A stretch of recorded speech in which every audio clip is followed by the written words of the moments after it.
You know, whoever's editing this, put a picture of the monkey with fat nuts on the screen right now. I'm gonna get banned. We're gonna get age restricted on our first episode, bro.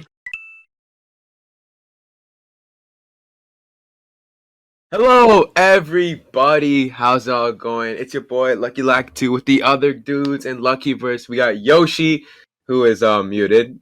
Nice. We got Jack. No, he's not muted. I lied. And then we got Anton. And today we're gonna be doing something new for the channel. We're gonna be starting it's like a podcast series. So we're gonna see how it goes. And if you guys end up liking it and enjoying it, we're definitely going to continue this in the future. So in today's podcast, we are just going to be talking about just, I guess, a variety of things. You know, we try to keep it Nintendo here, but, you know, as it goes on, we're probably going to also talk about just other stuff that aren't Nintendo. So, yeah. And guys, introduce yourselves. Yo, what is up? It's your boy, Jaxifer, not Jack Cypher. I swear to God. Anton, say something. Yeah, come on, Anton. I'm Anton Retro, and Alright, we're really good at this. Nice. You're fantastic at introducing yourself. And then I'm Yoshi. I'm a very dangerous war criminal, and I sometimes post content every few years. Every few years, bro. Yeah. Same here. You know, I upload in a million, once a million. You guys may be wondering, why is this chair to the right of me empty? Well, it's a pretty easy thing to answer. We are actually a group of 5, but one of us, aka Cheesy, is not here League of today. Legends. I mean, He probably is paying you Legends, if I'm being honest. So what are we going to be talking about? So I think the first thing was earlier this month, Nintendo released a financial results document. Basically, it's a little PDF that they uploaded on their like business Twitter account, and basically it's just going over some of the like financial reports for the second quarter of the year. So it talks about like, the game sales, and it talks about things like hardware sales also, and also like future plans they have. So for example, I think one of the things that was quite interesting on here is, we'll put it on screen when editing, they talk about the age distribution on the Nintendo Switch. I thought that was quite interesting, really, because obviously I think ever since like I would say the middle of the 90s, probably, you know, that whole Mortal Kombat situation on Super Nintendo, like when they censored the and ever since then I think everyone's always seen Nintendo as like a bit of a kids company, you know, and like during like the Wii era also, or like the Wii U the great Wii U advertising, bro. All my homies love the Wii U adverts. They were so good, of course, legendary. Yeah, but I don't know how it was for you guys in America. I mean, I've seen some of the adverts you had in America that were well, interesting, but in Europe, or at least in the UK, we make it even worse, because in the UK they normally just like dubbed over like German adverts for like the German Europe, and the dubs were so bad. Like these were worse than like 4Kids dubs, bro. Like they got like the worst child actors they could to like voice these characters, and like the lip syncing was like an old Jackie Chan film, bro. It was a pretty good way to get people to buy a Wii U, obviously. What a fantastic way to buy a Wii U, bro. Exactly, you know, I saw that advert, I was like, yes. The first thing I think about when seeing this advert, gotta buy a Wii U. I'm also looking at the age distribution thing. I want to go back about and talk about it. Yeah. It's kind of interesting to see, you know. I'm actually surprised that people, I guess, in their 40s to 50s are playing Ring Fit Adventure. I guess it makes sense, really. Yeah, it kind of makes sense. I don't know. I just think it's kind of funny and kind of interesting to see. And then you got the old people playing Animal Crossing. You know, that's understandable. They out here just want some chill games. You know, they don't want to be hardcore gamers and out here playing Splatoon 2 or Mario Kart 8.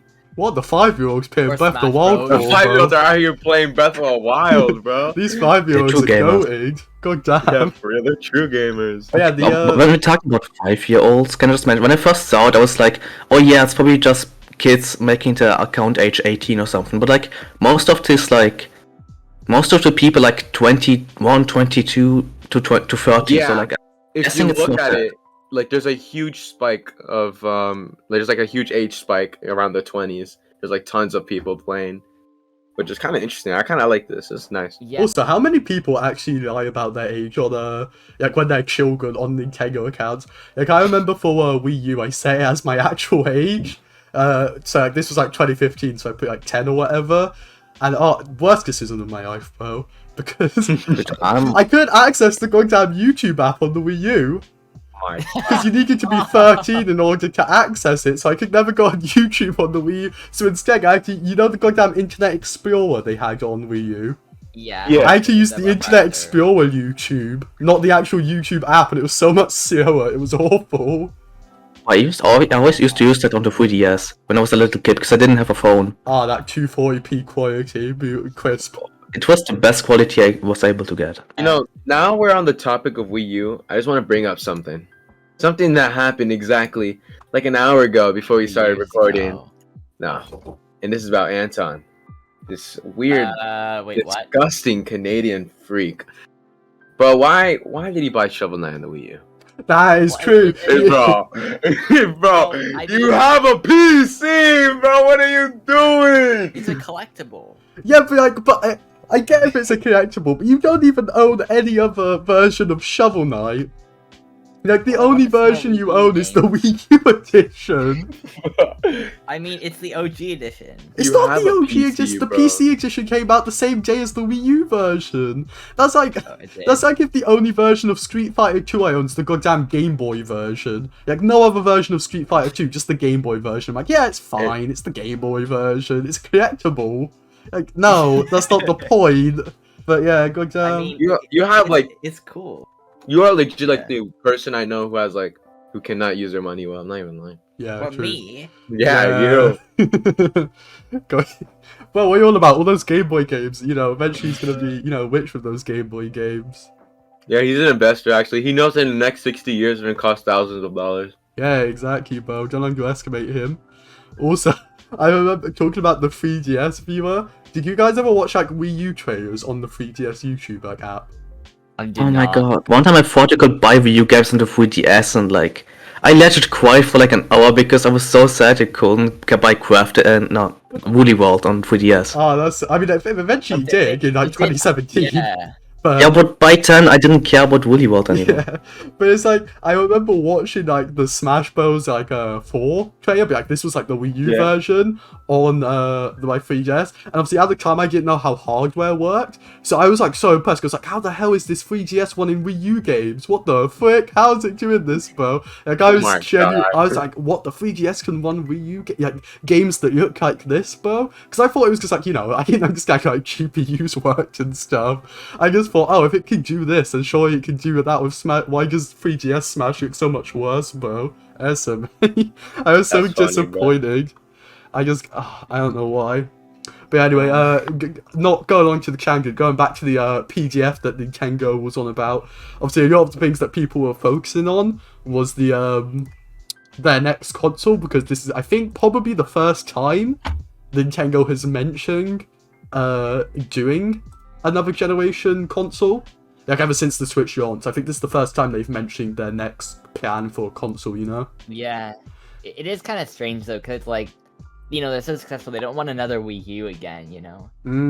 Well, I also Didn't thought... they wanna sell the Switch for like 10 years? They said something like that, right? I don't remember. I don't think they say 10 years. Why don't they I just keep expanding like the Switch line and just making it Nintendo Switch? They're just Like, gonna. That means they're just gonna do what the 3DS did. Yeah, I just want them to make a, like... I don't care if it's called Switch or not, I just want a like hybrid format, like portable and like at home, I don't know, portable and like, like the Switch thing, the Switch feature, I just want it back. I don't want them to be like, hey guys, we're introducing Nintendo AR. This is the new Nintendo console I don't think that I'd do gives that. you AR, and you can only play games in like portrait mode, and like it has like a 3D display, and it has like motion and yeah. Did he just say AR because that stands for Anton Retro? Hey, yeah. What? No. You see, that was just kind of a coincidence. One thing that I You're thought lying to me. also talking about their consoles, if I just let me just scroll down to the point in the PDF where they talk about it. Professional. Where is it, bro? Oh no, I've lost it. There you go. Here we Decided to go. start out. What I thought was interesting was they mentioned on the third bullet point, like Anton was going on about, we will continue to offer fresh, surprising entertainment through integrated hardware and software development. So obviously, I think a lot of people thought that based on the success of the Switch, that they would stop going for there's this thing called like the Blue Ocean strategy that Nintendo's been doing, where they've basically been, you know, doing gimmicks for their consoles. They've been doing it ever since like the DS, you know, where they've been adding like, you know, motion controls, touchpad support, you know, portable. I think a lot of people thought that after the Switch, they would just keep, you know, doing other Switches, you know, and not, you know, try some weird new gimmick. But based on this third bullet point where they say they want to make fresh, surprising entertainment, that sounds like they have, you know, like something up their sleeves, like another plan or something. Yeah. I'm not entirely sure though, because like at the same time that could just be them like trying to hide the fact that they're gonna give a Switch 2 or whatever. Like, you know, they don't want to say they're doing the Switch 2. They want people to not know what they're doing. Or it could be like you know, like Wing Fit Adventure. Like, that's kind of, like, it's not new hardware, but it's like, you know... peripheral. Yeah. And it does talk about integrated hardware and software development, so it does seem something like the Switch, you know, where the hardware and the software, you know, like, mix. I don't know how to explain, you know, like, the portable and TV factor of it all. But yeah, I don't know what Nintendo's planning. I know people are just focusing on the fact that they mentioned that they were going to release a console by 20XX. Like, it's a goddamn Mega Man game. You know what I want to focus on? They like said, oh yeah, Nintendo DS and Wii. Nintendo just skipped over to 3DS and to Wii U. Yeah, they did do that. Like they were going like, that is weird. They were going on about like the account features. Like that's something like show a good graph of their like account features, like how the accounts all link and stuff. And they were basically going on about like how we're gonna continue doing like account specific things. So like basically like NSO and stuff like that. You know, like Nintendo Switch Online, you know, adding stuff for accounts. But like they completely forgot the Wii U and 3DS, or they just chose to ignore it. Like in some regards, I get like the Wii U at least in some ways. Like I don't think they should forget about it, but like, you know, the Wii U wasn't 3DS sold like 75 but mil. exactly, the 3DS, like, sure, it wasn't like a Switch, but like it wasn't a bag sayer, you know, it sold decently enough. I mean, you gotta realize that between like 2012 and that goddamn 2017, that's all Nintendo had to rely on, you know, and then now they just choose to ignore it. So I mean, maybe that was just for the sake of their graph, you know. Like they just were like, we can't be bothered trying it. Very more successful, like their most successful, like handheld and you know, console, right? They were kind of just showing that off. So I mean, I guess like, you know, that kind of just makes sense.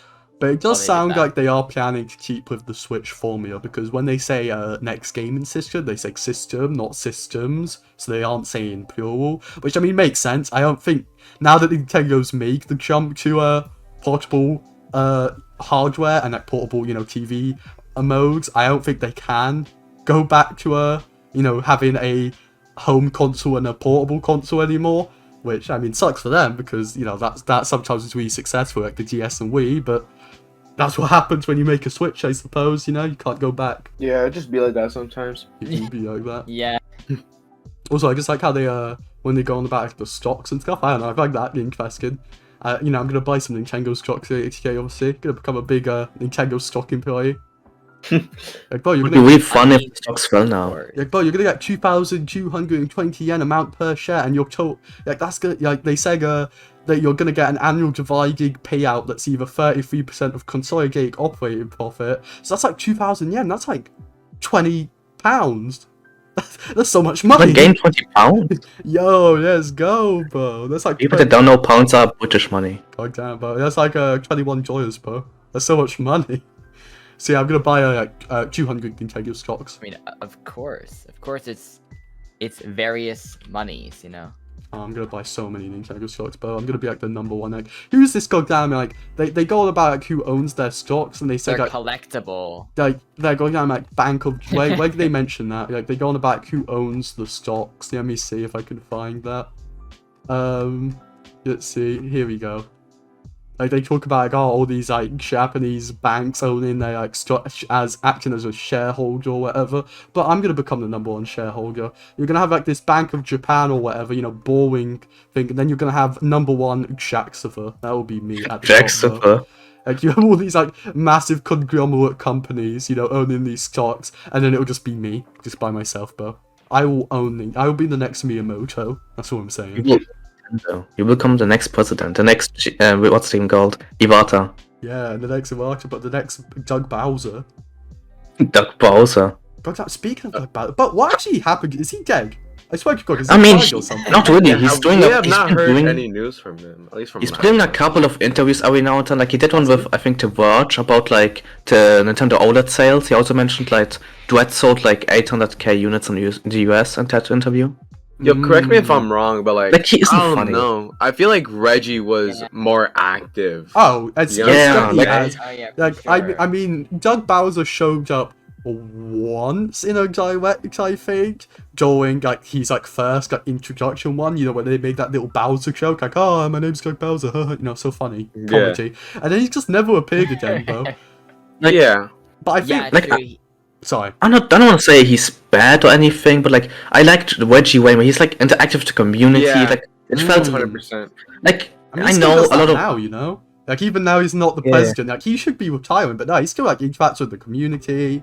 You know, Yeah. like he's like, well, I don't He think does he's the news. I don't think he's the retired anymore because problem- he owns GameStop. Like he's on the board of directors at GameStop, isn't he? If I remember correctly. Yeah. What? Yeah. Like I true. think the problem is that like he just feels a lot more corporate. Yeah, that's true. Again, like Yoshi Like, said, I even think he gives So yeah, he's done like interviews. But in a lot of those interviews, like he doesn't talk about like, the games or stuff. He's just talking about hardware sales and like software sales. You know. Yeah. Hopefully we'll Yeah. see more of him next year. Because of the big lineup of games we got coming up, you know. We got the Kirby game, Splatoon 3, the open world Pokemon, and Breath of the Wild 2, and Bayonetta 3 maybe next year? Or was it already confirmed that's coming out next year? I don't remember. I think did he I work? think- yeah, they said 2022 for that. Did he work at Electronic Arts before? Yeah, he served at the vice. He was Yeah, the he vice did. president of EA before he went to Nintendo. So I think that does kind of show his mentality a bit. I mean, I'm not saying Nintendo's going to become the next EA. You know, not 1984 over here. Yeah. That's not going to happen because ultimately, you know, Nintendo of America doesn't have that much as much power as Nintendo of Japan. So even if we wanted that to happen, it probably wouldn't. But I think it does show a change in mindset because obviously he was the vice president of EA up until like 2019, whenever he became like the Nintendo president of America. So that was like 2019.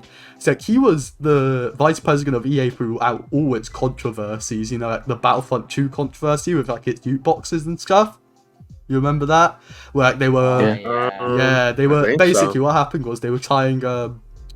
If I remember correctly, I never played Battlefront 2, but they were trying like a very like important Star Wars characters, like I think it's like Yoda, Darth Vader. They were trying them behind loot boxes, and someone calculated like how much it could potentially cost to get all of them based on like the chance rate of them. And I think he got something like it was like a couple thousand or something, or like 1,000. It was a lot of money to get these like characters, you know. And I think that caused like a massive upstir because I'm pretty sure EA got sued for it.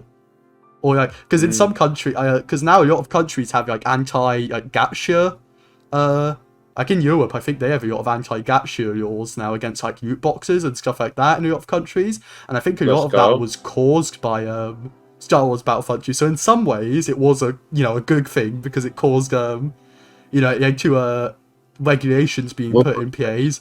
But on the other hand, like Doug Bowser was the vice president at the time, so he must go. He had a lot of say potentially behind that decision. Obviously, I don't know how much power he had behind it, or even if he knew, I don't know. But acting as the vice president, he was there when that was happening. Yeah, who knows what kind of like decisions and stuff he, contributed along with. You know? Exactly. So, I'm not saying that Nintendo's going to become the next EA, just that it does show a change in mindset from Reggie. He was just like, Reggie was just the man. He was just the guy, he was the gamer. The GOAT, bro. He was sweaty. His body was sweaty. Exactly. Yeah, he was. Bro. On that note, to end like the Doug Bowser thing, I just remembered the only funny thing other than the Bowser joke. Like he posted a pic on Twitter where like in the background you saw Mario and Luigi tied up to like with a controller. What the hell? That's what I thought it was kind of What funny. the yeah. frick? Oh, I think. Jesus, my mind went to some dark places for a second, but what the frick? Did you think I was like, What's Doug well- Bowser doing to the Mario Brothers, bro? What the I don't hell? know. What's he You- into? When you were just talking about that, when the first thing I just heard was Twitter and Mario, right? like when I just hear those two words, I just think of I think it happened last year with like Mario with like a watermelon, and then everyone thought it was gonna be like Sunshine Yeah. Tree or something. I mean, it kind of bro, happened with the All Stars. I'm joking. It It was didn't. so Oh, dumb, but it was so funny, bro. Instead of answering that, he'd be like, "Yo, it's Mario Sunshine 2? Mario Sunshine, Oh my what? God, Mario eating a watermelon? Like That's insane. I don't know. I just Mario thought that was Galaxy so funny. 3? Yeah, All the- everybody was like the watermelon seeds on his cheeks. They mean like everything. Yeah, that means like the 3 seeds on his cheeks actually mean like Mario Galaxy 3. Didn't they do another watermelon one this year? Or like something similar at least? I don't think so. That's from what I remember. All the Virgin gamers, they were talking about Mario Sunshine. All the Chad gamers, they were talking about Mario's feet, bro. Now that's where the real spicy information was at, bro. That's what I'm saying, dude. Yeah. Like, bro, if you actually looked at his left toe and zoomed in and then biting the image, it actually said Mario Odyssey 2. I ain't not make that up. Oh my I god. knew know, it. I know. Bro, okay, no. Hear me out. It's insane. Mario has 2 feet, right? Yeah. That has to be Mario Odyssey 2. Bro. Yo. Dude, kind of that's big the only. boy. That's literally the only thing I can think of, bro. Like that has to be the answer. It Mario has Odyssey to 2 be. in 2022. Oh my god, bro! you- I'm such a genius. You Well, just broke this the can't code, be a bro. coincidence. That's like, They you had know, to do this on purpose. my man just broke That's the insane. Matrix, Like, bro. I can't believe that. That is just unheard of. You know that information is just. Yeah, bro, That's insane. exactly. I can't. God damn, what the Nintendo? They were baiting us this entire time, bro. They knew. Exactly. God damn, bro. They knew all along. About new games, right? Like I said earlier, Nintendo kind of coming in with a punch next year, right? So, what games are you guys looking forward to the next year? I feel like Yoshi would probably be, I'm gonna assume probably Breath of the Wild 2, right? Oh, Maybe true, Anton true, as true. well. I feel like with you, BM, Yeah. you'd probably be more excited for something else. So, what are you looking forward to? If I looking at Nintendo's next year lineup, I mean, probably quite controversial to start the podcast with. I was not the biggest fan of Breath of the Wild, at least from what I played. I only got to the first Divine Beast, but I was not a major fan of it. I got quite bored of it quite easy. I've tried playing it a lot, but just never got into it. So again, like you said, I'm not majorly excited for Breath of the Wild 2. Obviously, I'm happy for those who are getting it. But, I'm not myself super hyped for it or whatever. So if I had to pick something from Nintendo's next year, like first party lineup, it would probably be Kirby. That's probably what I'd be interested in. Yeah, most of all. I also I think feel the same way. Like I like Breath of the Wild, but I think the problem I have more or less is not that like I'm not excited, well, not that I don't like Breath of the Wild, but I just don't want it to feel like, oh, here's like the DLC we didn't put in Breath of the Wild. Like I just don't want it to feel like, oh, it's like a DLC campaign. Like, I don't think it's gonna feel that I'm way. They like put so much work in it. It's been so long. I Mm, get to fear because like you don't want it yeah, to just like, be more Breath of the Wild. the You want it to be something uncertainty, the different. uncertainty. Like we still don't know anything really, and like I think that's also part of why my hype died down with Breath of the Wild. Like I was non-stop hyped for it for like 2 years, but then I kind of got sick of it. You know what I'm saying? And that's why like I think Yeah. I got so hyped for Dread because it's finally something different. You know, Yeah, a breath of fresh air. I think, And that's why also why I it's like just the different fact that, Kirby games. I think same with like Prime 4. I think a lot of people who were excited for that stopped being excited for it. Or they've even turned like they've either lost all their interest and just become like apathetic towards it, or they've gone like aggressive towards it, where they're like mad at Nintendo for not revealing anything about it. It's quite sad, really. But I think that's why Dread was, like you said, such a fresh breath of air or whatever, because they announced the game and then they released Came it. out. It unheard of, really. They Well, I actually also released really the goddamn like game. how they like announced it like half a year before it released. Like I don't like when they like announce stuff like years in advance. Like it is annoying. I think in my 6 opinion. months is like Yeah, like 6 months is like that. I agree. 6 months, but like sweet spot. I really don't understand why they like kind of did that with like Prime 4. Like, hey guys, Prime 4 is on the way, and then years later, like, hey guys, we're restarting the entire game. Like that's yeah, just I think- enough. I I think appreciate that them was just a saying to case restart of- it. I mean, I don't know how far in development Nintendo was at Yeah. Prime 4 before they, scrapped everything and started over. So it could have just been the case of them actually thinking, oh, we'll get this done in the next, like, year or so. We'll get this done in the next 2 years. And then they just realized it was all going to, like, shit. And they're like, we gotta start over. Yeah. But, Not Prime 4. Yeah. but yeah, You know that Oh, sorry. these articles keep popping up every like 3-4 months that Metroid Prime Trilogy is gonna come to Switch. And like, I've been waiting so you long. posted something like that in the group chat. Yeah, like- Yeah, Nintendo Life just made like 6 articles about it or something. No, who was that? Who kept making tweets about that? I think it was Nintendo. Nintendo Life. Yeah. Bro, Yeah. bro, guys, Metroid Prime Trilogy actually coming out this second, bro. Not even lying. I swear to God, this time I know I got it one the other 7 times, but this time it's different.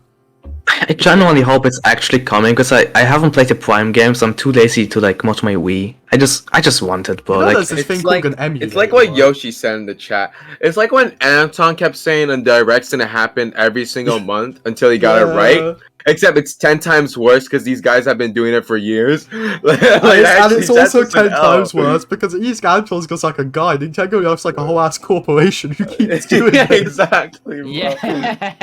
Yeah, god damn, bro. I get you're excited for Metroid Prime Trilogy, but calm down. If it's not gonna happen, it's not gonna happen. Like, I know. what information did they get this time? Some guy on 4chan saying it was gonna happen, bro. Oh my god, this random anonymous user on 4chan said the trilogy was gonna get ported to Switch. He must be true. Yeah, actually, my unborn nephew works at Nintendo. of course, bro. Of course. Your nephew works at Nintendo. Of course. Dude, I don't know, man. Like, one of my brothers, I don't know if you guys heard of it. His name's like Doug Bowser. He actually works at Nintendo. That's crazy, bro. I actually know this one That's guy, big fans. He comes to my insane. house. His name is like Miyamoto or something. I'm not sure. Yo, Miyamoto. Wait, hold on. I think he said his name wrong. It's like Miyamoto. Oh, is it? I don't know, but he seems like a pretty chill guy. Wasn't that the guy that like lives in your closet? Yeah, you know, like I actually had to be over my closet a bit, bro. You know, I understand what he said. He was just like speaking Japanese to me. I was like, what the hell, bro?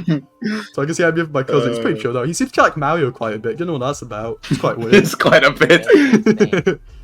He keeps saying like he's like Mario's mother or something. What the hell is he all about, bro? Yo, Weird ass I don't man. know, man. Maybe he's on something. What about that? You guys remember when Miyamoto said that Bowser's like the Koopa Link's father and that he's the mother? Yeah, that's what I'm like.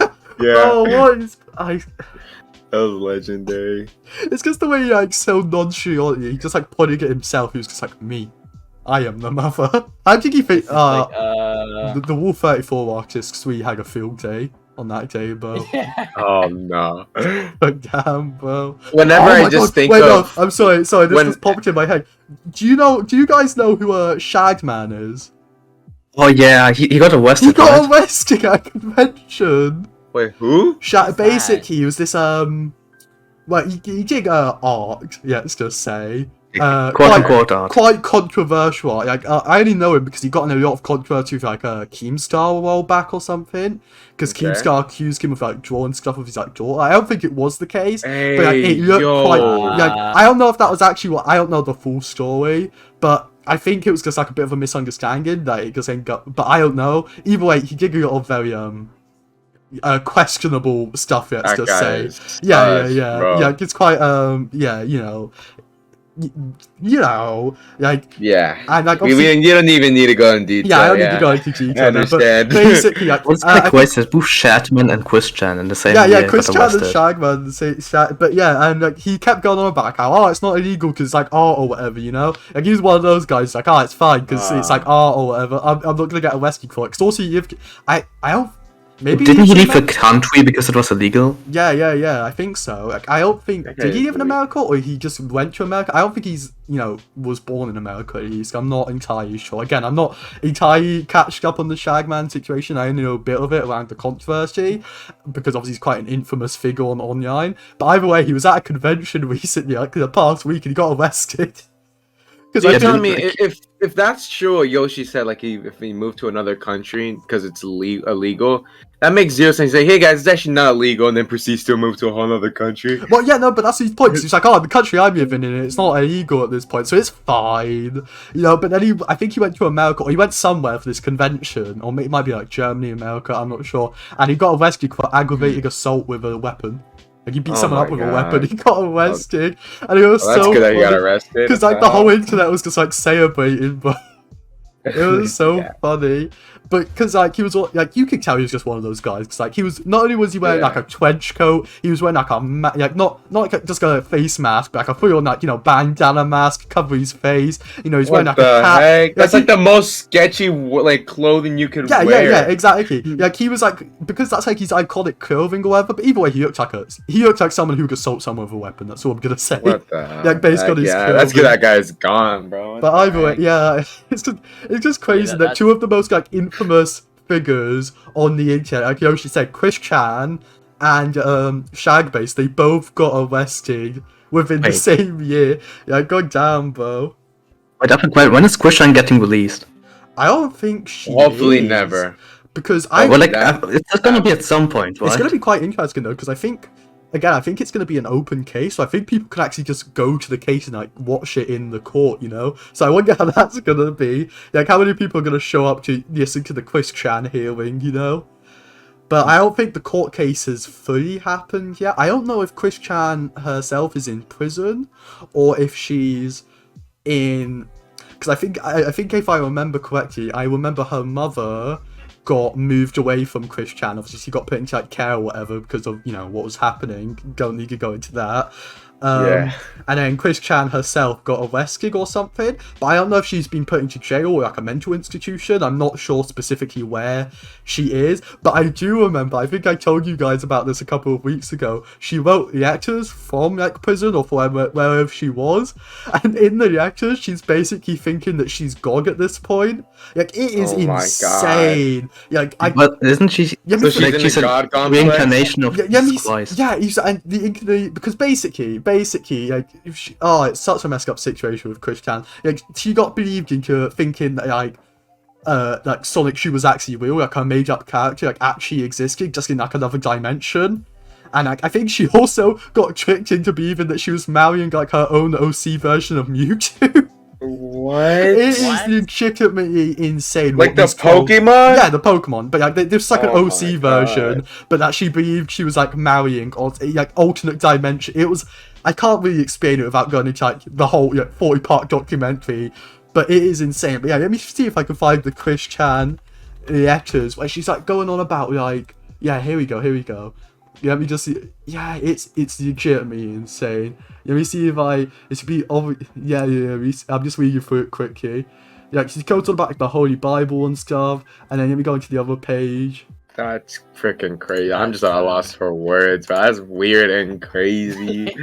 And obviously, like, along with thinking that she's like God or whatever, she also not God. Sorry, my mistakes. She thinks he's the third incarnation of Jesus Christ. She thinks he's like Jesus Christ reborn. She thinks he's like the third, like the third coming of Christ. Yeah. But along with that, it's just really messed up because she tries to justify like what she did as well. And it's so, and like she doesn't even aside from like at the start, she doesn't even really talk about what she does. Like, she talks about like paying money back to someone like from Patreon or something. Like, it is so obviously clear that she had absolutely no idea what she did. Like, she has no like full idea of like the actions she committed. So if you actually understood the full like implications of what you did, you would not go on about being spiritually satisfied with themselves or whatever. It's just yeah. Like, I don't know, like, the entire situation with that person, like, I don't even know the full story. I don't really want to. I feel like it's way too disturbing and weird. The only thing I know is, like, the stuff that they did with their mom or whatever. Like, that was just weird enough. Like, and, like, I know there's, like, whole documentaries of it on YouTube, and they're so long. Like, to be fair, I watched the Sidemen, but, like, I know their videos are long, but those videos are, like, super long. So it's just, like, multiple videos of them, and, like, I don't know. I don't want to know the lore. It's just too scary for me, bro. The lore it's too deep. Yeah, basically, it is way too deep. Basically, she tries to justify what she did by saying that she's God and that gods think it's cool. Basically, it's just I really want to see if I can find like I'm reading through it at the moment. If I can find like the specific quote, I think it might have been her second, not her first. Yeah, actually. But either way, it's so it's just it's just loss of words. Anyways, this is a little bit off topic, but I don't know if any of you guys have tried it out. Yeah, sorry, before we go on, Right. I just wanna, this was her name, Jesus Christian Western Chanya Sonic Shoe. Like, Jesus Christ, that's like a 5-vowel name, bro. Jesus Christine Western Changa Sonic Shoe. That sounds like an anime attack, not a real life person. Jesus Christ. Anyway, yeah, sorry, actually, I just saw that. Anyway, continue. This was perfect timing. Yoshi, I was about to say, have any of you guys tried out like the Animal Crossing update or something? No. I don't have Animal Crossing. Have you? I heard it, but I didn't try it out. No, have you tried it out? I've tried it out a bit, bro. I'm really happy about it. Although there's one thing, it might just be me being dumb, but I still can't figure out how to customize my fences. Yeah, I saw him like literally try to do it for like an hour straight in I voice had chat. literally all the materials, bro. I had like the customization kit. I had my fences, and I could not figure it out. What was the problem? And I got really mad, so I just left the game. But like, I tried the stuff with Cap'n. I got Brewster. I got a couple of gyroids. I haven't even tried out the entire update yet because I know there's like more, and I'm really happy about it because they did things that I just did not expect. They have the permanent ladder thing now. I don't know how to do that either. So Dude, I'm so jealous of the gyroid. Like back in New Leaf, I like collected so many gyroids. Well, now they look so much better. Yeah, they look really nice. Yeah, this update I'm so happy. I really appreciate the Brewster memes. I really liked them. I kind of want, on one hand, I kind of want to get back into Animal Crossing because, like I said earlier, I played Animal Crossing for about like a week straight, like religiously. Like that's the only game I played. I think I got like 30 or 40 hours into it in like a week, which isn't impossible. But, it's not that bad. It's not that bad, yeah. But then I just like dropped it completely. I don't know, kind of lost its luster a bit on me. But I do need to. Animal Crossing. It's definitely an on and off game, especially for me, because I feel like I had the most hours out of it, all of us, right? Yeah, like probably. I think almost 400 hours on the game. No, you right? read it, but that's because you could go down Stolt Trading or whatever. Yeah, I'm out here investing in Nookazon, bro. But like, I'm out here trading the black market of Animal Crossing, bro. Like, I'm out here. You got so much goddamn money from that. I remember. Yeah, the glitch. The turn up glitch. Yeah, the turn up glitch, bro. So much money. Well, like Animal Crossing is definitely an on and off game. Like, there are times for like months or weeks I would be grinding the game 24/7, and then I get off the game for like a couple months, right? And I just get back into it. Like, I feel like I'm gonna definitely play it a bit more by the end of this year, since I want to catch like the fish and bugs and I think like the sea creature stuff and grind all the stuff in the new updates. I definitely want to get one of those like rare island thingies. Apparently that's what they're called now. I don't know if you guys remember, like in the trailer for the Animal Crossing Direct, you know how like with Cap'n, there's like different islands of the different seasons, like fall, winter. Yeah. Apparently those are now classified as rare islands. I'm in some Animal Crossing server. They made like an announcement about it, and I guess how it works from what I remember, they said something like, depending what time you made like your island or when you got Animal Crossing, it depends like how high of a chance it is of you getting one of those islands. So let's say if you want a winter island, right? Yeah. Then you would have to make your account or just your island or just get the game in general around February or January, somewhere around there. I don't know. I didn't read the entire thing, but that's from what I understood, just from the little tiny parts I read. But I think it's kind of interesting, but I kind of don't like it just because I want to explore those islands so badly, Yeah. But I got the game literally the day after its release, so hopefully I get one of those islands sometime soon. It's good. It's just I want to get back into it, but it's such a commitment, It's such a grind. I'm gonna fall down like the rabbit hole again. The pavements and stuff on my island, so I don't think I really need to. My island is probably I haven't been on it in like a year. My island's probably dead. All my villages are probably There's a bunch of weeds everywhere. They're all like corpses. They've been starved. Wait for you. But yeah, I don't know. Like I'd say, I understand where you're coming from. It's definitely a big grind to get back into the game, but it's so worth. It's just such a chill game, just to relax and whatever. That's what I really like about Animal Crossing. It's my first game in the series, and I'm really happy I got into it. Like, I don't know, it's such a good game. Especially like everybody knows this. Like, it came out at such a perfect time. Especially it was around the pandemic started. Like, I feel like that's what made me fall in love with the game very fast. Like, it literally came out at the time when all of us were locked in. Yeah, literally all of us were locked inside a freaking box known as our home.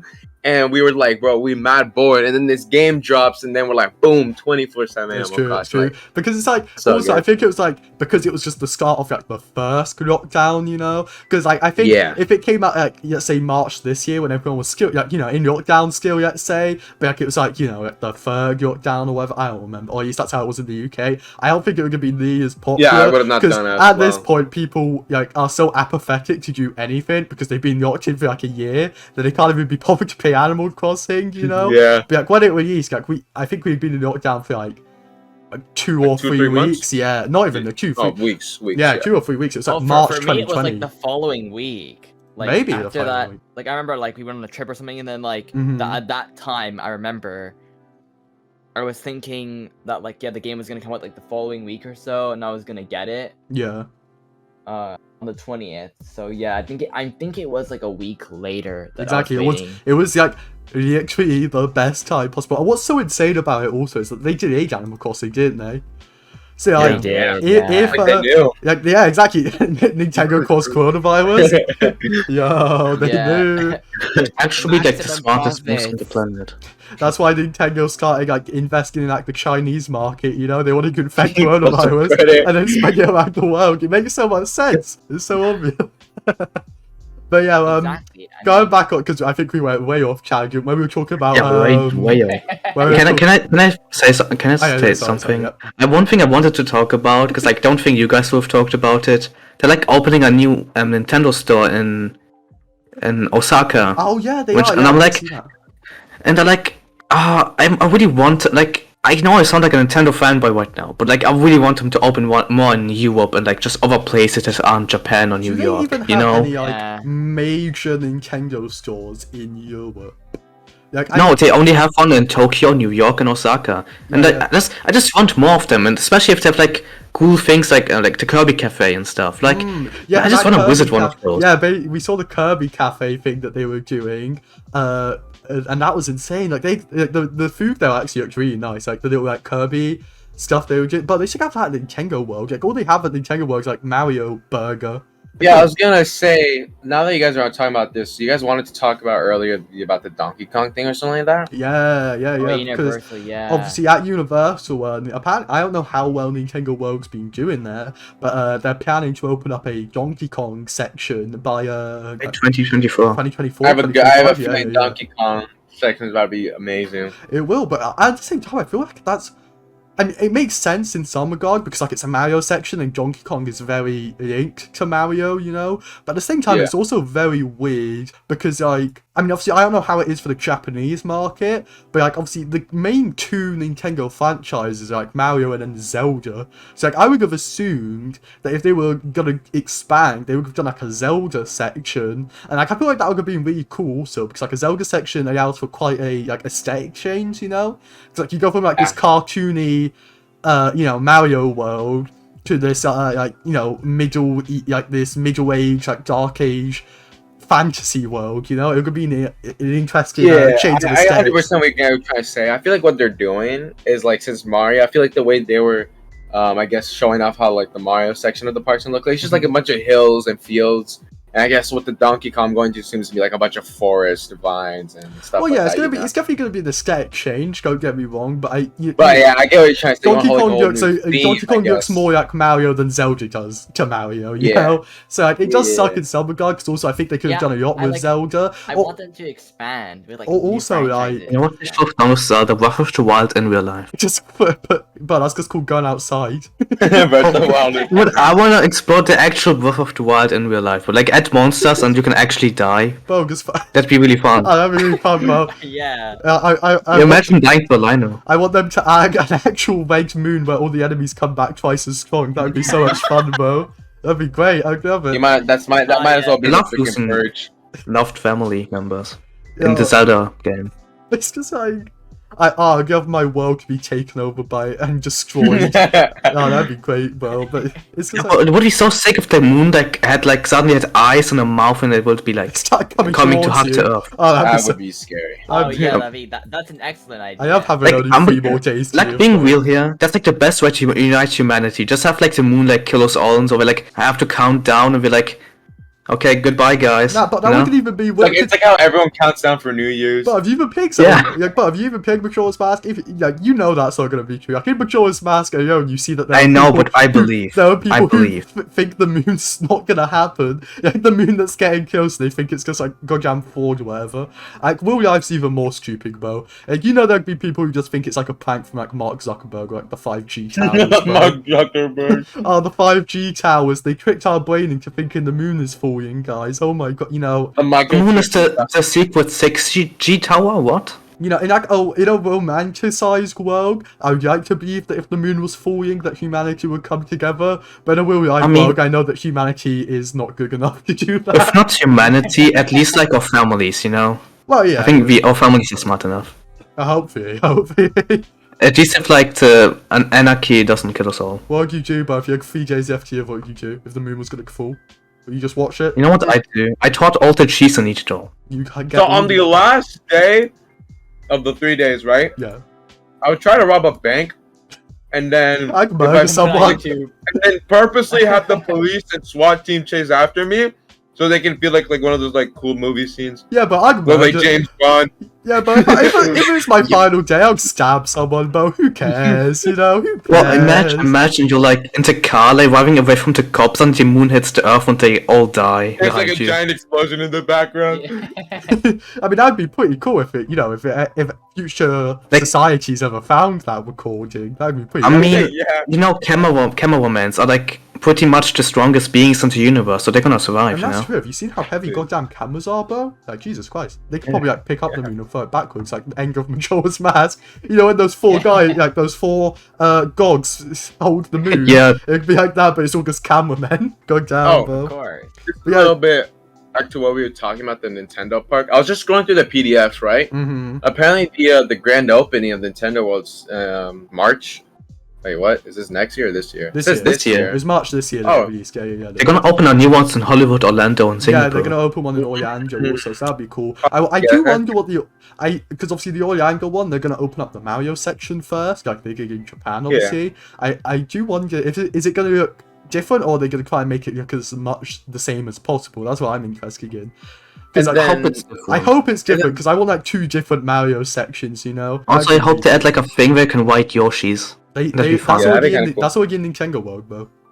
I want more. Yeah. You want More faster variety. Yoshis. I wanna ride a blue Yoshi that like flies in the air and like just funny stuff like eat people or How about something. if they make I a want ride? the I don't think eating people would be funny. How Oh, about yeah, I want to have a Kirby simulator. It's like a yeah, giant but machine. I want You a see a simulation giant where I get dinosaur eaten by a flying with Yoshi and then running get towards turned you. into an egg. On the Kirby washing machine. Yeah, but I want to Yeah, be that turned was into such a an good egg. attraction where everyone basically goes inside, and then it's like, and then not everyone makes it, but like it's pretty cool. Yeah, it's You know like, what? Makes it. it's like This your is off topic. So it's like This your is- fart called out of Shrek. Some of you may die, but that's a consequence I'm willing to take. That's the You know what way. I've noticed with this? So you know how you're screen sharing the like how the podcast would look like, Yeah, right? yeah. Every time you switch the camera to Anton, he like stops in the middle of his sentence, then continues and stops, and then he's like, yeah. Yeah, That's no, usually how you I noticed that That's also. Like, every time I switch, like I feel He's scared bad. of the camera. I feel guys. bad because I feel like I'm not switching to Anton's like perspective enough. But then when he does speak and I actually do switch to Anton's perspective, he just goes and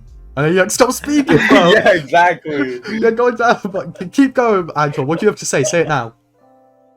God damn it. I like games. Oh, cool. Good We job. believe in you, Anton. But yeah, talking about the Donkey Kong world. I mean, I think we all knew that the Donkey Kong world was gonna open because the photo they used that's been in circulation since like 2016 or something. Like I remember seeing that photo quite a while ago for the Donkey Kong like section. It's like it was always the plan, but it's just I don't know. I kind of wish they just added like a more general Nintendo section because realistically, how much more are they going to be able to add to Nintendo World? You know? Yeah. Because like But that's so cool though. Like imagine like you just walk in that park and you see a giant Donkey Kong temple with a banana at the he top. just throws a barrel at you. Very cool. I Yeah. can just do like a Donkey Kong for huge. I'm joking. I do hope they have references to like the like all Donkey Kong, like not just like the new modern Donkey Kong. Yeah, like also, the the Oh, I arcade think game. a wolf thing would The be cool. Like a 90s King Wool Donkey chip Kong, yeah. thing. You know, I'd like to see. They probably won't do this because the age demographic maybe at the park to be a bit young. But it'd be cool, if, like for the like older, I guess like teens to adults, right? Like they make like a Splatoon themed areas, like actual paintball or something. That'd Well, be kinda that's cool. why I want like a more general Nintendo section, because again, like, you know, they might be able to add a couple more sections, but obviously Universal has restrictions on how much Nintendo stuff they want to add to the park, you know, because they have like other parks, not just Nintendo World, you know.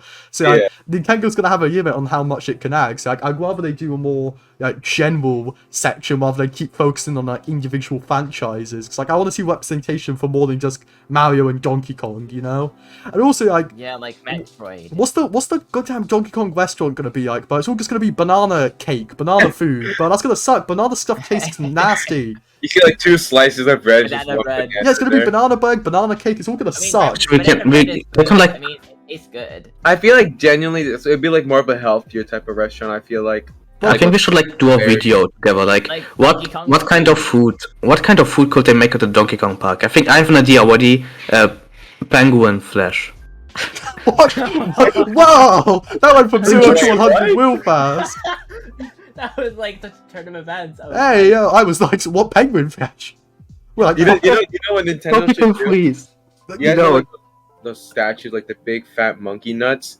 Like, what if they buy like a giant one of those and they just you put would it about there in the like, oh, for yeah, everyone to see? we're gonna have to put it on the A screen monkey during with fat nuts in the post-production. middle of the park. Oh my god, bro. That'd be so legendary. The goddamn You know, monkey whoever's nuts. editing this, put a picture of the monkey with fat nuts on the screen right now. So everyone can talk Are we about going it. to get banned We're for gonna that? get age restricted on our first episode, bro. God damn it. The But monkey- it's up to the editor's decision. But it's just like, it's just Donkey Editor's Kong. decision. It's like just it's just like 2 Donkey Kong barrels instead of nuts though. And like a banana. That would be great, bro. Very cool. Good job, Yeah. Nintendo. But like, also, Yoshi, I'm sorry, what did you mean about penguin fish? But like, why couldn't you say something normal like shaved ice or something? Not goddamn penguin Please, fish. like the enemies are penguins. You could have said like snow cones, you know, something normal to That's keep with fine. the freeze aesthetic. No, penguin fish, of course. That's penguin meat. The meat with all. I mean, have you guys ever had Yeah, but it penguin? tastes good. You Yeah, know have you ever that. had penguin meat It tastes before? like- You don't know. I mean, no, but it could taste good. Who knows? I don't know. Nintendo employees going to Antarctica to hunt down all the remaining penguins.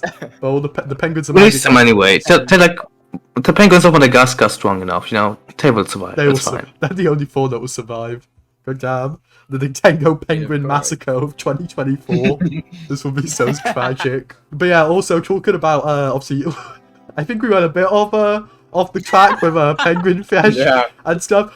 Going way back to about like 20 minutes in the podcast where we were talking about games we would be excited for in the future before we start going on about Christian and all of that. God damn. You asked me about, and obviously I said about the Kirby and the Forgotten, what's it called? Kirby and the Forgotten Land? Is that Oh, what it's Land. called? Yeah. Yes. Anyway, I mean, I'm excited for it, but at the same time, I need to see a bit more of it, you know? Yeah. Because, I was like, gonna I think it's say- like for all of us. Like, Yeah. I want to see how much, like, because HAL Laboratory is like their first time making like a really big project. Like, is it gonna, like, have they mentioned if it's gonna be sandboxed or, They They haven't. linear? I mean, by the looks of it, I'm kind of It's kinda guessing a I mix think of it's a mix of both. yeah, that's what I'm thinking. Like a mix of both, where like, it's kind of like a hub world, but you're going to more like linear sections. You know, a bit like what Mario Odyssey did, but like the linear sections are a bit more, you know, like in depth, not just like little platforming challenges. If you get what I'm trying to say. Yeah. But I Yeah. am quite because first of all, like how many copy abilities are there going to be? Because like obviously they have to translate Ooh, that's all a the good they have to translate all of them to work in 3D now. You know, like they have to remake all of them. So is it gonna be as many as like let's say Star Allies, or is it gonna be? Yes, I'm probably going on the. It's not gonna be as many Star Allies No. because of auto combinations. It's just impossible. Oh no! Yeah, okay, not the yeah, but you got they're just general. Like, Yeah, basic Like, just- I abilities. think they'll probably include majority of them because, like, I think a lot of them can work in 3D because we did see the ice one. That's like the snow ability. I don't know. we I'd be did excited for. see, Sorry, Like the spiky one. Like, you know. I'd be quite Can I excited go to off- see Nintendo try more unique copy abilities like they did with Kirby 64, you know? Because like Yeah, I think Kirby the 64 opportunity of going into 3D gives them like a more like if they just do all the other copy abilities that would be fine. Like they can work in 3D. But at the same time, the fact that they are going into 3D, it'd be cool if they actually did like more unique stuff, you know? Like we take like Mario 64 for granted, but in comparison to like 2D Mario, like it made a lot of very core changes to the gameplay, you know. Like we don't really see it that way anymore. We just see it as Mario. But like at the time, that was a massive difference to like the standard Mario formula. And I just want Kirby to do something like that also. You know, I don't want it just to be like, oh, it's Kirby, but now it has a Z-axis. Ooh, you know. Like that'd be. Can I go on a side tangent really quick about Kirby? Yeah. Right. You know how people say Kirby games are easy all the time? Yeah. I think the main reason is because of the Kirby abilities. Because like, if you played Kirby games without Kirby abilities. Like, the main game is easy, but like the boss fights are actually more interesting. Like, I wouldn't say they're hard, but like I feel like they're way more challenging because you have actually timed them and like you have suck up the stars. Yeah, I was gonna say you have to catch these stars. I think it's actually a really unique idea to like add a hard mode that like removes your ability to like use copy abilities, you know? So it like actually gets more challenging, you know? I suppose so, but at the same time, like at least give an achievement for that or something. I don't know, at like the same that. time I feel like the copy abilities are like what make Kirby games fun, you know? I can't imagine doing a Kirby game without copy of, I mean, it exists, you know, Kirby's Dream Land 1, but obviously I wouldn't want to do it. The 3D Kirby game might have a boss rush mode. It's gotta have a boss rush. Boss rush modes are like the peak of Kirby. I just They're like really the best hope thing. the bosses are the bosses are really good, because obviously this is the first time or like one of the first times they're going to be doing bosses in 3D. Like the only other time really is like that 3DS spin-off game, you know, like Blow Up Ask or whatever it's called. Yeah, that was kind of like a quick test to kind of see like. And like obviously the bosses in that game, I mean, I haven't played it, but from the looks of it, the bosses in that game were fine, but they were just a bit, you know, like standard, which makes sense since it was just a spin-off game. But I really do hope that they like push like the 3D boss fights like that, you know, limit, like they do as much as they can of it as they, you know. I mean, they already tried out 3D boss fight to some extent in Starlight. The final boss, like, by the way, spoiler alert. Anyway, the final boss in Starlight, like the first part, you're on this ship and you're flying around the boss and you're shooting at his like weak points. That's true, and that boss was great. But that exactly, I want more bosses like that. You know, like, all of the bosses to be like that. You know, although they did like do it a few times, like they kind of reused the thing, right? Also, it's just I'm really happy that they're going for a consistent aesthetic. You know, because I feel like. But what the who gets kind of Clash Royale? But hey, yo, that was me. My bad. My man's playing Clash Royale in the middle of the podcast, bro. I just gotta check my chest, bro. I got notification. It was just the way I heard that like low quality, like. Dude, I'm on the Clash Royale grind, bro. But yeah, I'm just going to. I'm just. Oh my god! I just want that like. Because obviously, like Kirby Planet Robobot, I think a lot of Kirby fans agree that was probably one of the better modern Kirby games, you know? And I think one of the reasons behind that was because it had like that consistent look to it, you know? It's like, and they took that like idea to like its extremity, you know? It wasn't just, oh, look, it's robots. Like, they had like, a lot of cool like level ideas, like, you know, just cute little things like the Woggle G's riding in cars. Like, it just really added a lot to the game, you know? There's an option, like in the background, you could sometimes see like Waddle Dees like just doing random stuff and like, exactly, like in areas you can't reach. Yeah, that's why that missed in Starlight. That's why I hate Starlight so much. Saying. Like Starlight feels so generically Kirby, if you get what I'm trying to say. Like, I get a lot of the. I mean, I don't agree with this complaint that much, but a lot of people say, "Oh, all Kirby. You pick one Kirby game, you pick all the Kirby games," which I don't agree with. That's such a like I don't know. You can say that with like almost any franchise, you know. Say, in my opinion. But I don't agree with that take. But I do think Kirby Star Allies is an example of what they're trying to like get towards, where it's very. You know, Kirby, Planet Robobot. I think that's an example of, you know, how to do a Kirby game that's unique. You know, not just with its gimmick, obviously having the mech or whatever, but also having just a unique aesthetic. Because I think a lot of people underestimate how much an aesthetic can really help make a game feel unique. You know. Like, why do you think everyone in New Super Mario Bros. U, everyone goes on about that one level that looks like a Van Gogh painting? Like, why do the reason everyone goes on? Yeah, exactly. Like that level felt unique, but if you actually think about the level itself, if you just replaced all the assets with like standard New Super Mario Bros. Assets, it would just be another level, you know? Like, there's nothing unique about it gameplay-wise. What's unique about it is the aesthetic, but everyone goes on about it because in the end, like, graphics do inform how we feel about a game a lot of the time, you know? It's the same with like animation and stuff. 100%. I feel like people, it's the same with like animations and stuff. Like, playing a good like fighting game with good animations really helps make the game feel so much better than if you're just playing like, you know, models just swinging randomly at one another, you know? Like, having good animation really helps elevate a game and make it feel so much better. And the same with graphics, you know? So I think that's why Planet Robobot was so liked among the Kirby community, and why Star Allies was not disliked, but a lot more polarizing, I suppose, is the way to put it. You can tell that it was kind of just a test to make sure that they could make a game on the Switch.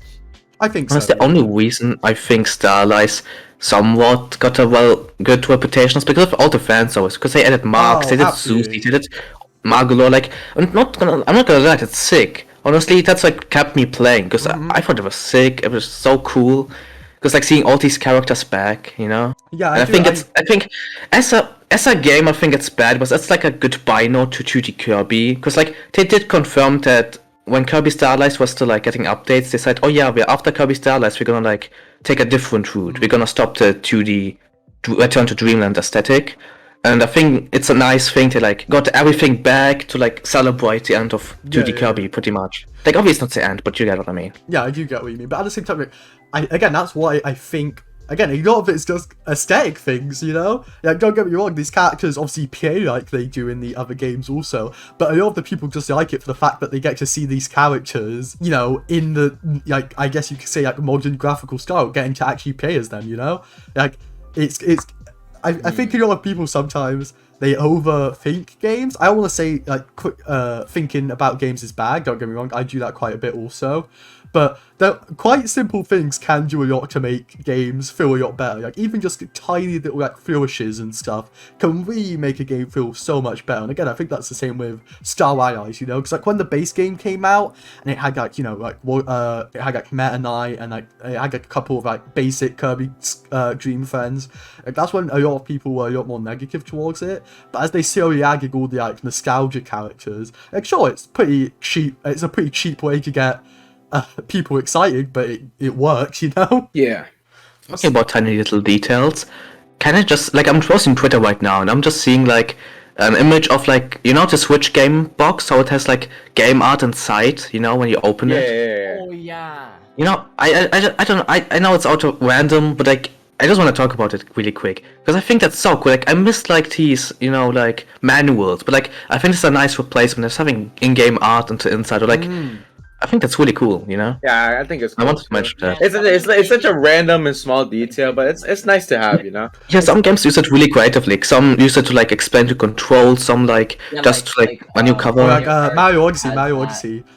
Sorry, Antoine. They that has that lyric. Yeah, they had the lyrics for Jump Up Superstar within the cover. And that was, I mean, it's like these little things, you know, like not like massive. Little things matter. Like everyone acts like, oh, we need massive gameplay overhauls in order to make this game good. Not really. You just need like little cute, little quirky details that fans will enjoy, you know.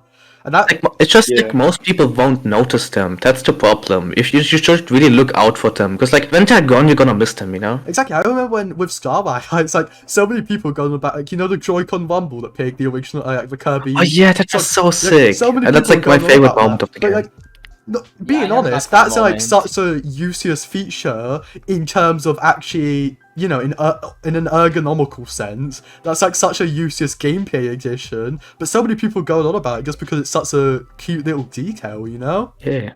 So again, it's just little things. You don't always need to like, oh, we need a massive gameplay overhaul. Kirby needs to be like an open world RPG in order to be good. No, it just needs to have some cool, you know, funny details that people enjoy, you know? Yeah. But yeah, I do want to say, I want to go back super quickly, right, as well. Also, I may have to maybe leave maybe. And how many minutes? I don't know. Yeah, well, how long we've been for like an hour. We're gonna probably end very soon. It's fine. Yeah. Okay. Yeah. I want to go back to this really quickly. Since I never got to say my opinion about what I'm looking forward to next year's line of games. I've been getting into Splatoon lately. Splatoon 2, my friends let me borrow this game, and I'm loving it. It's fantastic. I think like the first time I played Splatoon 2 was when they did the free week demo last year. Yeah. It was really cool. But I was smoking people left and right, and I'm even smoking them now. Now that I got the game, bro, I'm enjoying it. With Breath of the Wild 2, I'm excited for it, right? I'm kind of on BM sides here, okay, Jack. Where like it's cool that's coming out, and I'm excited for those who are excited, right? I've never really been such a big Zelda guy. It's not that I hate it or nothing. I would definitely want to get into the series. It's just that I never really grew up with it, you know. So I don't know much about the franchise. All I know is that a lot of people really do love Zelda, and I bet the games are great and all. It's just that, you know, they are. I'm assuming that some of them are kind of long. I don't know, but like they take a time, you know, some time to be, I guess. Yeah. But I definitely want to get into the franchise. So as a Pokemon fan, I'm really excited for Legends Arceus. But at the same time, I am also very scared because the graphics very disappoint me. Lakitu, why do you have to go to a Pokemon discussion? We're gonna get executed by the Pokemon fan base. The graphics disappoint me, bro. And I'm sad. I'm sorry. Here we go. But it's.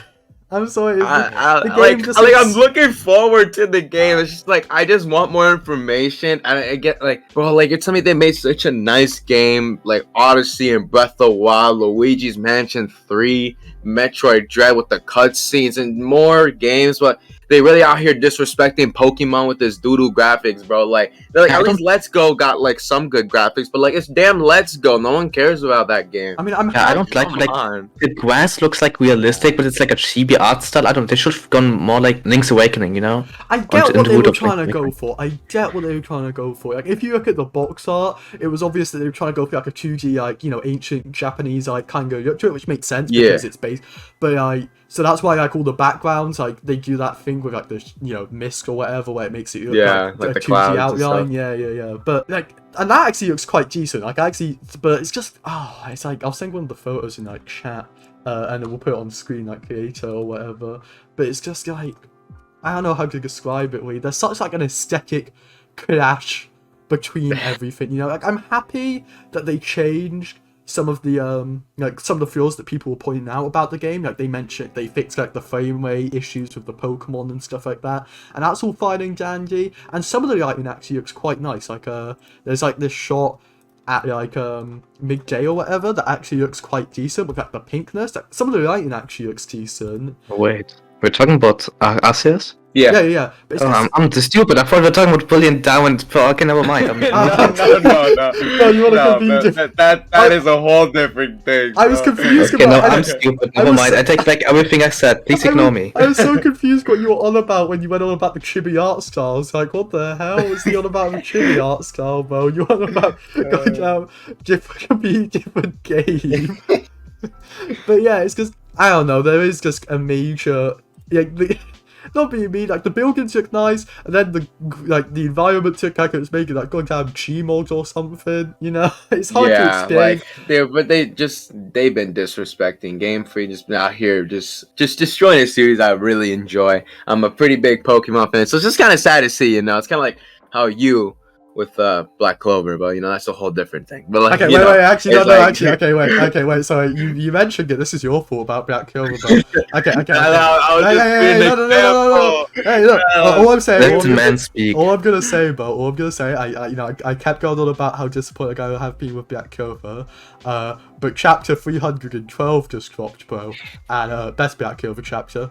That's what I'm saying. Okay, it's good. It's good. It is so goddamn good, bro. I love that chapter so much, but I feel like next chapter they're gonna take it away from me and mess it all up, bro. Is Gordon in that chapter? He is in the chapter, yeah. But okay, I need to catch up. At least, but the official translations aren't out yet. But at least, you know, for now, for this week, for these next 7 days, I am happy with Black Clover at the moment. But anyway, I don't want to go into this whole discussion about like with Legends Arceus, like I've said this multiple times to you guys. I've said it so many times before. Like Nintendo I feel like when it comes to open world games, they got it, bro. Breath of the Wild, Odyssey, Breath of the Wild 2 maybe in the future. If they ever decide to make Odyssey 2, I feel like open world games they can do right. Like they know how to do it. It's not gonna be open world though.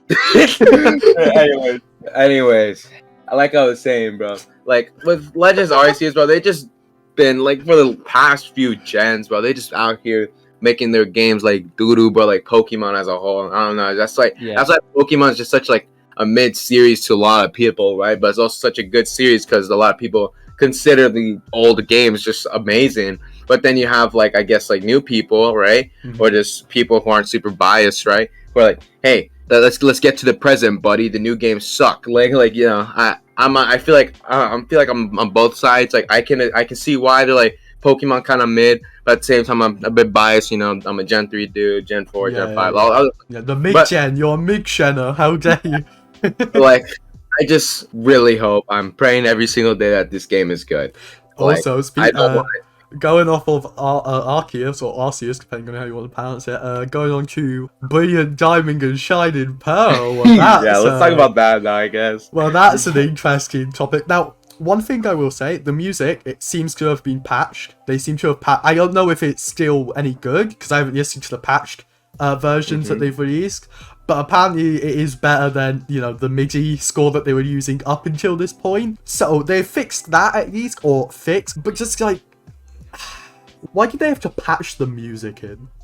You know, like I get that day one patches is quite a common thing with gaming in general at this point. Okay, anyways, I have to go. Okay, so yeah, we'll just Alright, keep... see ya, Anton. We're at Alright. Wellington, don't worry.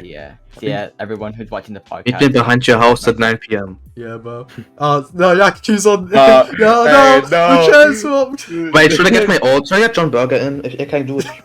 It's fixed, bro. I could get John Burger. No, don't question who that is. Never mind, bro. okay. I swear, that's another person telling you not Lakitu's old account, obviously. It's not applesauce, what do you mean? He's collabing with Lord us. applesauce, yeah. They actually get a streamer, bro. But yeah, now that we're talking about the BDSP, right? Brilliant Diamond, Shining Pearl. I just want to talk about what Cheesy was talking on the group chat with the chibi stuff. Like, I'm on both sides of the argument. The chibi stuff. Okay, so like, wait, can I give weird, context but at the quickly? same Can I time, give it context? fits the thing.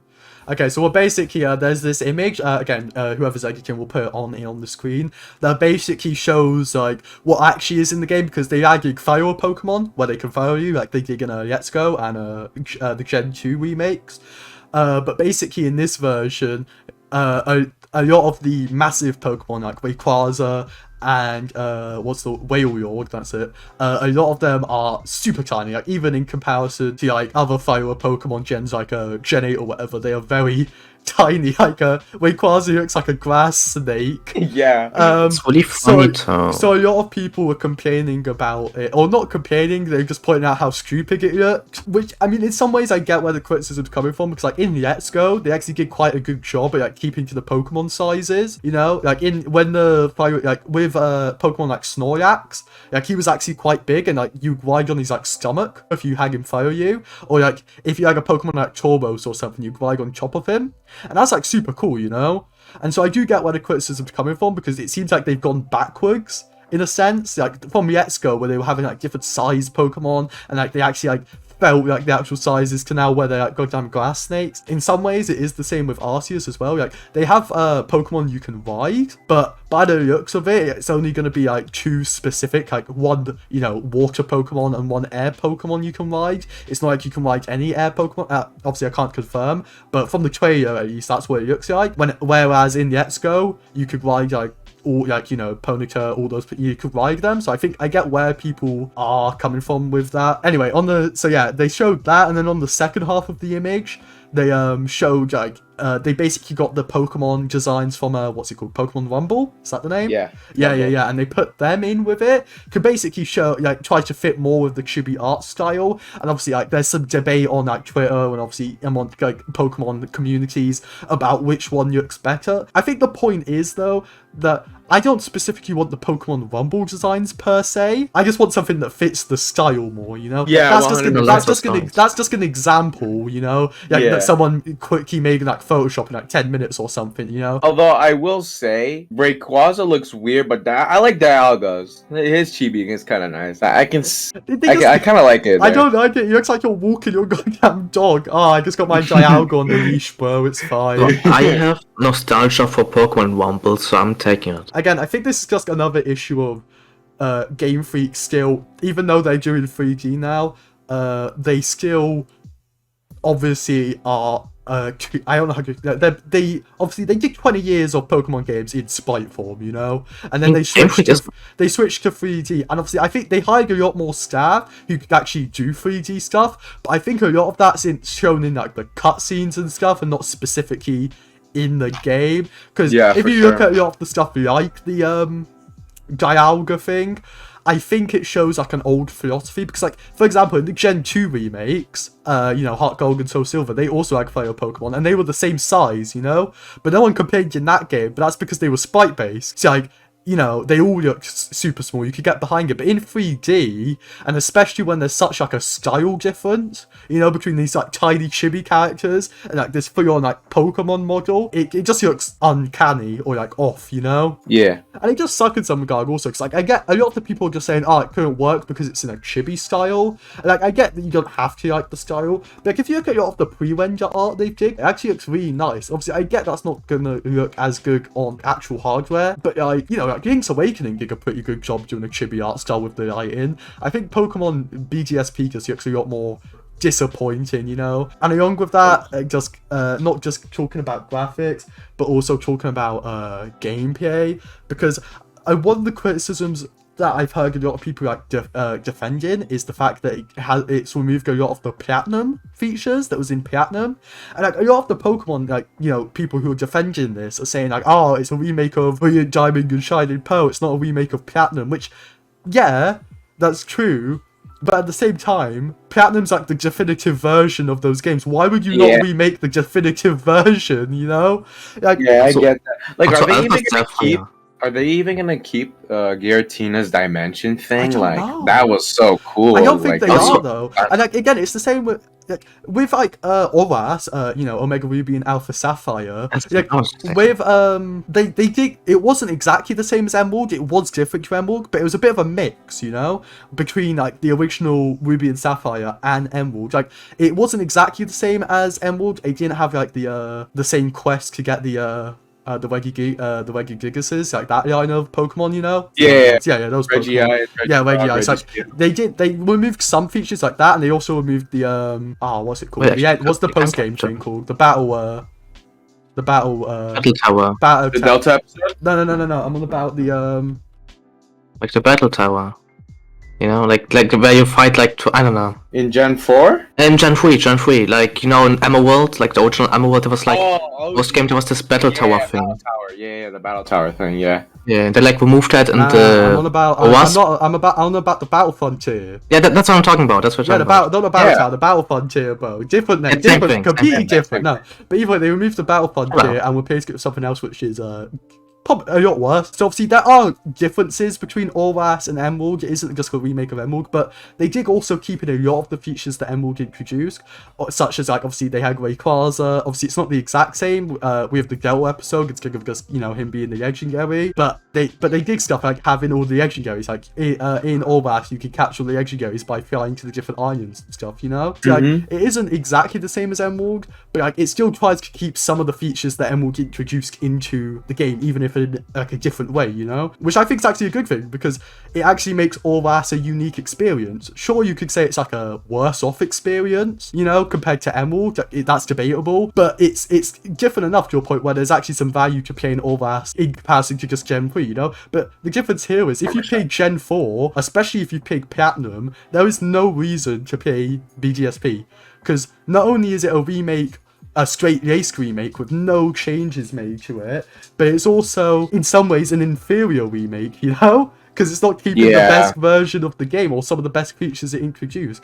And I'm sorry, like, a lot of people say, oh, it's a remake, it shouldn't have to add new features like Mega Evolutions or stuff, but then what's the point of remaking a game if you don't want to add anything to it, you know? Like, if you just want to re-release the game, re-release the original games, don't remake them.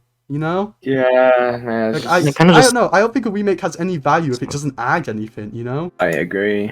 Can I just say, like, we're just talking about Auras. You know, one feature to add in Auras, like the flying onto overworld map thing. Why didn't they ever bring that back? That was such a cool feature. Well, that's the whole thing with Pokemon. They keep introducing features, and then either they make them worse in future games, such as Part the Pokemon, or they just completely remove them, like the flying sections, or the what do they call it? The Ultra Beast, the Ultra Dimensions, or what? Mega Evolutions, right? No, the Ultra Beast. You know that in he's talking about the Gen 7. Sun and Moon, the Ultra Beast, like the ones. That's but then in Ultra Sun and Ultra Moon, they added it's not exactly the same as the Arceus and the Arceus, but it's kind of like a flying bit, but you travel to other dimensions and capture Pokemon you go through like instead. that giant galaxy portal type of thing. That's actually cool, because it actually allows for a lot of unique aesthetics. But and then you can removed. also get like other legendaries in there. But obviously now that's gone, and now the Ultra Beasts are basically just normal Pokemon now, you know? It's disappointing, really.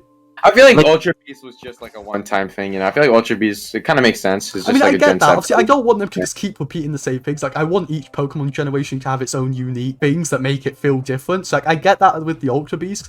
But, like, even then, they could have had, like, some, you know, like, I don't know, just some kind of mechanic that was vaguely similar to it, you know, rather than just being like, well, that's gone now. Never going to do that again. Because it just feels like Pokemon keeps taking one step forward, two steps back, you know? Like, it keeps making a cool... Like, every Pokemon generation has that one feature where, like, that's neat. You know, Gen 6, it was Mega Evolutions. Gen 7, it was Ultra Beast. Gen 8, it was like, I don't know, like the Wild Jet. I haven't played Gen 8. Like, the Wild Jet. No, it was Gen 6 Mega Evolution, Gen 7 Z moves, and then Gen 8 the G Max. Yeah, all that and Gen stuff. 8 G Max. I get, obviously, I do get in that regard, like, keeping them tied to one generation. Like, obviously, I want Dynamax in future generations, not just because of it was such a lazy but also, like, just because, like, you know, it keeps Gen 8 feeling unique from the other Pokemon games. So, like, in some ways, I don't want that to return. But, like, there were other things, like, again, Part the Pokemon, you know, rideable or like the wild areas that in future Pokemon games, they're probably future Pokemon games, not future Pokemon games, they're gonna remove, you know? And it sucks so much because, like, even if you want to keep like one feature unique to each Pokemon game, there are so many other features that they could reintroduce from older Pokemon games that they just don't, you know? The Battle Frontier, the wild areas, the Ultra Beast, you know, all these other stuff that they could add, and they're just like, nah. Or they just make it worse. It's just like, well, nice. So yeah, that's probably our very controversial take on the Pokemon franchise as of current. It's just a pretty mild take, but like people are gonna get mad anyway. So it's a mild take, but the Pokemon community is very polarizing between its members. Like, you either have to hate it or you have to love it. For the most part, or at least that's how it is with a lot of Pokemon fans. At least on Twitter.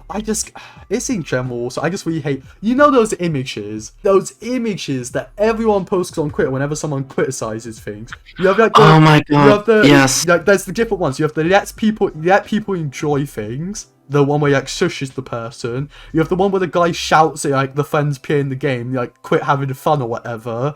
You know, you have like the hose mad one. You have all these different formats to like, and it's basically just people saying don't share your opinion on Twitter.com. That's basically why are people so allergic to like discussion about games? Like, I don't get it. It's not even allergic discussion of games. They're just allergic to criticism of games. Like, a game gets like someone. It's just such hypocrisy, you know. It's just so. It's just, like it's so hypocritical because like people get mad when like someone says, "Oh, this game's really good," and then someone comments saying, "Nah, I disagree." Like, I get that. Like, if you want to tweet about how a game is good, it's annoying when people randomly comment saying, "No, don't enjoy it." Like, I get that, but then they do the exact same thing where if someone criticizes a game, they'll reply to them and just say, "Yeah, people have fun." Like, what? He wasn't stopping people having fun. You were the one who came onto his Twitter timeline and told him to basically not have an opinion. You know? Yeah, Twitter's it's like, horrible. If it's disgusting place. It's like I'm always open for like different discussion, but like this isn't discussion. It's like trying to stop discussion, you know? And it's like, why would you comment that on someone else's post, telling them to not have a discussion? You're basically saying don't use Twitter, which I mean, actually, that's probably good. I mean, that's good advice. That's probably good advice, actually. Never mind, guys. Scrap what I just said, you know? Actually, never mind, you know? All good. Like, good. I started using Twitter in 2019. I got depressed in 2019.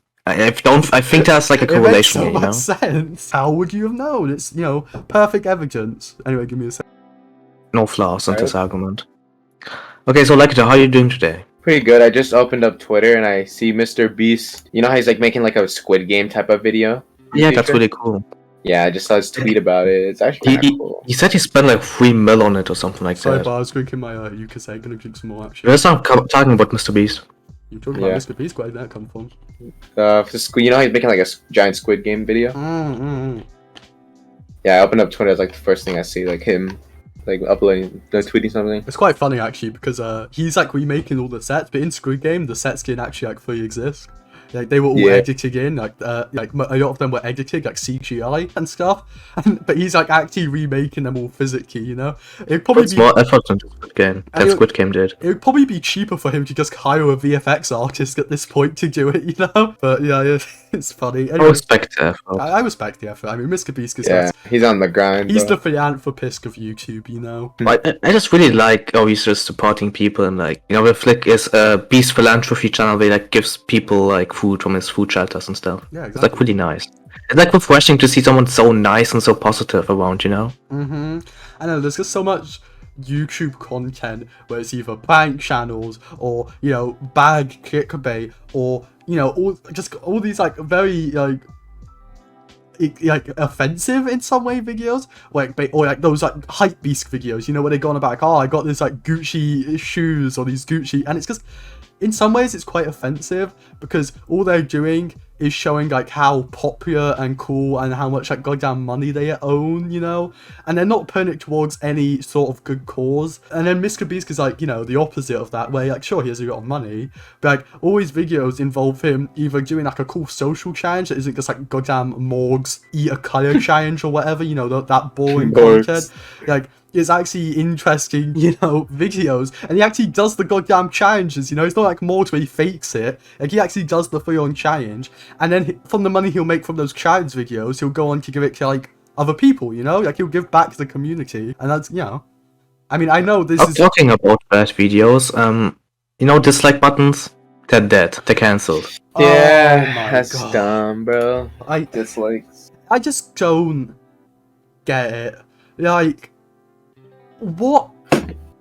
This is just gonna have a case of YouTube meddling where it doesn't need to, and not like at the best, like if you want to be super positive of this change and not criticize YouTube at all, the best you can say about this change is that it makes no impact. That's the best you can say, that it makes no impact. The worst you can say is that it only sciences people from being able to do anything towards corporations. Like, even if you want to argue that, you know, want to look at the positive side of this, the best you can really say is that this is just a useless change. Like, what? It does not add anything positive. At the best, it just adds nothing, you know? Like, it's a neutral change where it doesn't add anything, it doesn't remove anything. It's just like, why make a change if it doesn't impact anything? And again, at the worst, you can say that it's, you know, actively stopping, you know, people from being able to criticize corporations. Don't get me wrong, there's always going to be a way to criticize corporations, like, you know, qualitative versus quantitative data, you know, you can always say something, but sometimes having that quantitative like number showing how much, you know, something's being disliked is just nice to see, you know, because it shows like a mutual agreement. It's the one time a community can actually come together and say, yeah, that's not a good idea, you know.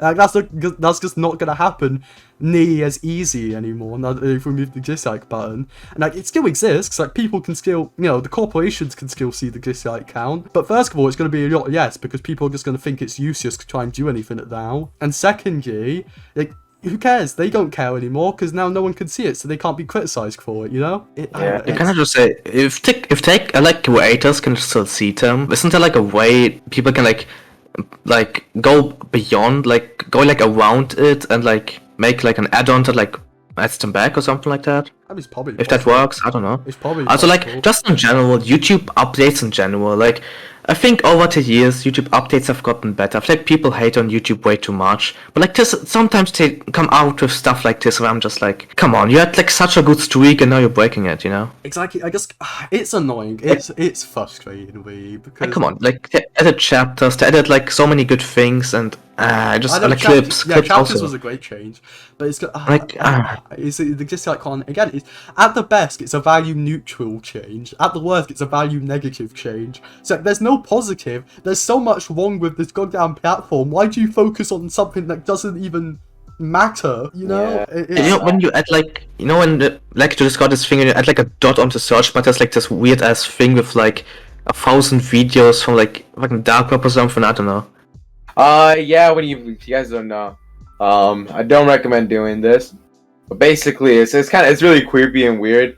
Basically, if you put like a period in the YouTube search bar, if you put like 3 periods, you'll see like a bunch of weird search results. Like, there's just some weird videos on there. I don't know. Oh yeah, I remember you. Yeah, remember that? Yeah, yeah. yeah. Don't do it. It's probably not the best idea. I don't know exactly Yeah. how YouTube's like. You know, YouTube sees that. It's like, oh, it's fine. But what we need to focus on aren't these goddamn videos that probably break the terms of service. No, what we need to focus on is the dislike button. Yes, good idea, YouTube team. We'll pag if you. Yoshi. Click on it. Maybe we shouldn't be saying. Maybe we shouldn't be saying this. We're gonna get taken. We're off not. YouTube. This do it at your own risk. You cannot sue us. We advise you not Oh to do my it. Please God. don't sue us. Okay, just Okay, for we're con- good. But okay, I remember when I did it, there was just a bunch of Rick rolls. Well, there was also a bunch of like weird videos. Yoshi just put a video in chat, which is Yeah, I know. It's very interesting studies. I won't go into any further detail. I guess that's the cue to end this video. Again, Oh, is that, yeah, is that seriously where we're gonna 1 hour end this? Is that seriously where we're gonna end this? Yeah, I think it's time to end. Oh, We've almost okay. hit the 2-hour mark. We've there's already, still so much we can talk about for next time, you know. we're at 1:30. No, We're at so it's 1.5 one and done hours. thing. Yeah, one and done. This is the podcast episode. First, can you ask? Anyway, yeah, thank you for watching. Can we just reflect really quick? Like, I think this podcast actually went really well, to be honest. Yeah, I think for the first episode it went better than I thought. Like, we tried before, and they all like kind of like ended up mad, but like this one was actually really Like a fun. roller coaster. So, you know, we started off by talking about a couple of Nintendo stuff, and then like near the middle we started talking about Chris Chan, and then after that we started talking about Pokemon, and then what else? We And talked then- about What's the Kirby. magic? I like how we didn't just stick to one topic. We just actually like talked about it, you know, like It an will be- actual podcast. It'll be useful You know? for like chapters and stuff like that, because there'll be a lot of like chapters Yeah. we can add. Yeah, we can do the chapter. Also, I'm just. I think the attitude carried a lot of that flow between topics, though, if I'm being honest. Because No, I feel like I didn't really do much. I feel like you carried, bro. no, Yeah, especially at the start, I feel like the attitude carried a bit. 'Cause there were moments at the start where I think we started to run out of things to say. And I was like, and then you changed like the topic to something else. It was very useful. Anyway, it went well. Good job. Yeah, guys. it was a team effort. We did good. We did All of it. us And did aside from good. when Anton left, look, we're gonna go back to the Yeah, angle. it's Look like at from this every time you change the goon. camera to him, he just Look ran at- Got a better into- Anton Actually, we're replacement. gonna go to a right angle. Look at this goon. Look at this man. Cheesy and Anton both left just. They're nugs. Even all the Canadians leave us. They always betray us. Bro, you know. Cheesy can even respond to our messages, bro. Is he dead? Come on, man. Nah, he did. No, he did. He said he What? So he's Canadian. Canadians Oh. support French people, and I don't like French people. he had tutoring. to Well, do. wait, friend. Yeah, the moral of this episode is French people. Be All right. like. Anyways, we hope you guys enjoyed the first podcast. If you guys did enjoy, make sure to drop a like and subscribe to the channel. We've been planning to do this for a while now. Now that we actually have the chance to do it, hopefully next time all 5 of us are here, and we're Okay. probably gonna try to upload a bit more, I guess, next year and by the end of this year, I guess. So make sure to check out all our stuff in the description below, like our channels and I guess I'm gonna Discord upload servers next and week. stuff like that. And yeah, hope you guys really did enjoy today's Luckyverse podcast, and we'll see you guys in the next video. Bye. Hasta luego. Great day.